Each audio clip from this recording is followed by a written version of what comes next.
Welcome back to the Fantasy Pros YouTube channel. My name is Andrew Erickson, and today we're going to be breaking down 11 players to trade right now before Week 6, not named Breece Hall, because that buy low window is closed shut. But first, if you want a chance to win a signed Stephon Diggs Buffalo Bills jersey, courtesy of our friends at Pristine Auction, you just subscribe to the Fantasy Pros YouTube channel right now, comment below on this video, and that's it. We'll be announcing a winner right here on the channel. So make sure to turn on those notifications so you can be alerted when new episodes are up and to claim your prize. Now, let's get back to those trades. Running back Brian Robinson, Washington Commanders, rest of season rank RB36. It's the end of the line for Antonio Gibson. 3 carries for 6 yards in Week 5, 32% snap share and a 28% opportunity share. Gibson also saw fewer targets than J.D. McKissic. Meanwhile, rookie Brian Robinson Jr. in his first game back from his gunshot wound totaled 9 carries for 22 yards on just a 29% snap share. His 36% opportunity share will only increase in the coming weeks, and we could see his fantasy stock soar after he faces a Chicago Bears defense that leads the league in rushing touchdown percentage allowed this season. Considering selling high an injury-prone 30-year-old running back like Raheem Mostert or a struggling Cam Akers for Brian Robinson, or even consider Robinson plus another player for this wide receiver. Wide receiver Brandon Cooks, Houston Texans, rest of season rank wide receiver 30. Nico Collins is running just as many routes as Brandon Cooks, but the second-year wide receiver is putting up superior production. Collins leads the team in air yards and has more receiving yards than Cooks on the season, 272 to 235. In fact, Collins ranks 13th overall in air yard share since Week 2. His yards per route run, 2.13 since Week 2, is also way ahead of Cooks at 1.03. Each saw 6 targets in Week 5. Sell high while Cooks maintains his perceived status as the clear-cut number 1 wide receiver in Houston because the numbers say otherwise. Move Cooks for Garrett Wilson or Curtis Samuel, or use him as a piece to snag my favorite buy low running back, Travis Etienne. Jacksonville Jaguars, rest of season rank RB29. Now, I called for you to buy low on James Robinson last week, but that's no longer the move after the last 2 weeks. The Jags running back to target is Etienne, because for the second straight week, Etienne and James Robinson split carries, 10 for each of them. But Etienne was more efficient, rushing for 71 yards to Robinson's 27 yards. He was also the more involved receiver, seeing 5 targets versus Robinson's 2. And he played a higher snap share, 53% versus 40%, and ran more routes, 54% versus 32%. The increased snap usage was a telltale sign to buy guys like Ramondre Stevenson and Breece Hall in the past weeks. So follow the snaps and trade for Etienne. Robinson's snaps have decreased for 4 straight weeks. Etienne leads the team in rushing since Week 4. Trade targets for Etienne include A.J. Dillon, Melvin Gordon, and this easy sell high running back Ezekiel Elliott. Dallas Cowboys, rest of season rank RB30.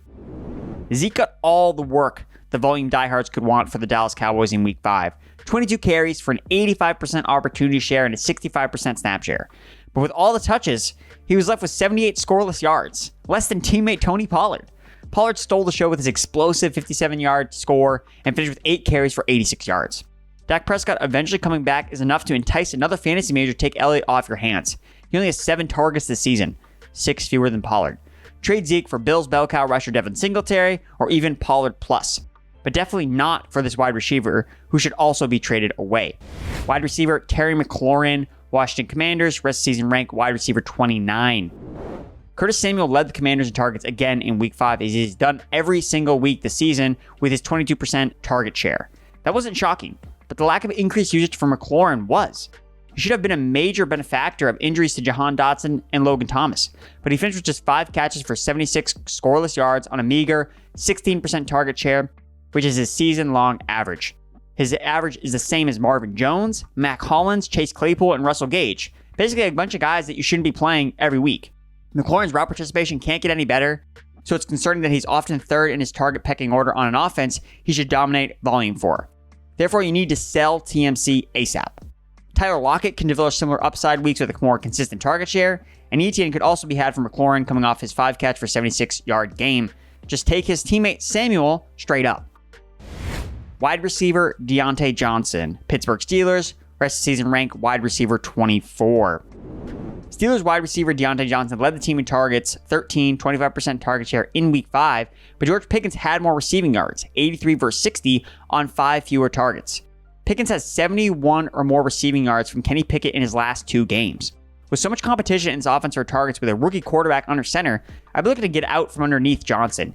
He owns just 20% target share over the last 2 weeks, a far cry from his 33% target share weeks 1 through 3. Sell his 13 targets for an established alpha like Amari Cooper or a newfound bell cow running backs like Kenneth Walker or Ramondre Stevenson. Even Drake London is an option, but be sure to also trade this other Steelers player. Running back Naji Harris, Pittsburgh Steelers, rest of season rank, RB16. Najee Harris reached just 11 carries for 20 yards in week 5. The second-year back earned just 4 targets on 52 attempts from Kenny Pickett. Number 2 running back Jaylen Warren had more targets, ran more routes, had more yards from scrimmage, and now Warren did see the majority of his production in the fourth quarter garbage time, but those garbage points still count. And it matters that Harris isn't out there when the team is trailing by so much, which might happen again in week 6 versus the Buccaneers. Harris's every down role from 2021 is long gone. He's a touchdown-dependent running back that plays on a bad offense. You need to pivot. Like I said, Tampa Bay is up next. Trade Harris for one of those that are worried Marquise Brown with DeAndre Hopkins coming back, or someone like J.K. Dobbins who's coming off a down week, even Ramondre Stevenson, or a talented rookie wide receiver like Chris Olave or Drake London, my next buy. Wide receiver Drake London, Atlanta Falcons, rest of season rank, wide receiver 23. Drake London ranks second in the NFL behind only CeeDee Lamb in target share at 34%. Buy low after his back-to-back poor performances. There's no timetable on Kyle Pitts' hamstring injury, meaning it should be wheels up for London. It's a simple bet on the talent of a 21-year-old rookie who has shown out in his first 5 NFL games with freaking Marcus Mariota as his quarterback. Would gladly accept London for anyone on the Steelers or this running back, Clyde Edwards-Helaire. Kansas City Chiefs, rest of season rank, RB18. Edwards-Helaire's horrible usage to start the season finally reared its ugly head in week 5. He totaled just 12 touches for 35 yards versus the Raiders, seizing an abysmal 52% opportunity share and 43% snap share. He was outsnapped by Jerick McKinnon, 53% to 43%, and rushed for fewer yards, 53 versus 15, despite one more carry. CH barely has seen over 50% of the opportunities in his backfield this season. He's not as easy of a sell-high candidate as he once was, but he's standing as the RB9 overall still holds its weight in trades. Rather have Ken Walker rest the season, Travis Etienne, J.K. Dobbins, or Ramondre Stevenson. You could package CH to hit my number 1 buy low wide receiver, Jamar Chase. Cincinnati Bengals, rest of season rank wide receiver 5. Chase saw 3 red zone targets and ran around on 100% of Joe Burrow's dropbacks on Sunday Night Football. He also earned a 35% target share with T. Higgins sidelined early on with an ankle injury. Buy low after he posted just 50 receiving yards despite the high-end usage. He owns a 28% target share this season and has 3 favorable matchups coming up versus the Saints, Falcons, and Browns. I'd be happy to trade Aaron Jones, Alvin Kamara, or this next running back straight up for Chase. Running back Dalvin Cook, Minnesota Vikings, rest of season rank RB6. Dalvin Cook finally didn't get vultured at the goal line.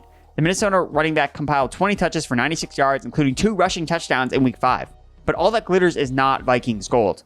Alexander Mattison was the more involved receiver, 4 versus 2 targets. He ran as many routes and totaled 12 touches of his own. Cook played just 57% of the snaps, while Mattison played 43%, a season high. Cook's opportunity share last week ranked 20th among all running backs. It's a 2-back deployment that we've not ever seen with Cook at any point this season, so it suggests a more committee approach might be brewing in the Vikings backfield. Considering Cook's long injury history, this is the perfect time to sell high after a big game. That completes my 11 players to trade right now before week 6 kicks off. If you enjoyed this video, be sure to give it a like, subscribe, and share with all your non-league mate friends. And before you go, if you want a chance to win a signed Stephon Diggs Buffalo Bills jersey, courtesy of our friends at Pristine Auction, you need to subscribe to the Fantasy Pros YouTube channel right now, comment below on this video, and that's it. We'll be announcing a winner right here on the channel. So make sure to turn on those notifications so you can be alerted when new episodes are up and to claim your prize. Thanks for tuning in to the Fantasy Pros YouTube channel. Don't forget to check out our featured videos. And while you're at it, make sure to follow us on Instagram, Facebook, and Twitter at Fantasy Pros, so you can get the latest news and updates to give you the edge you need in your fantasy league.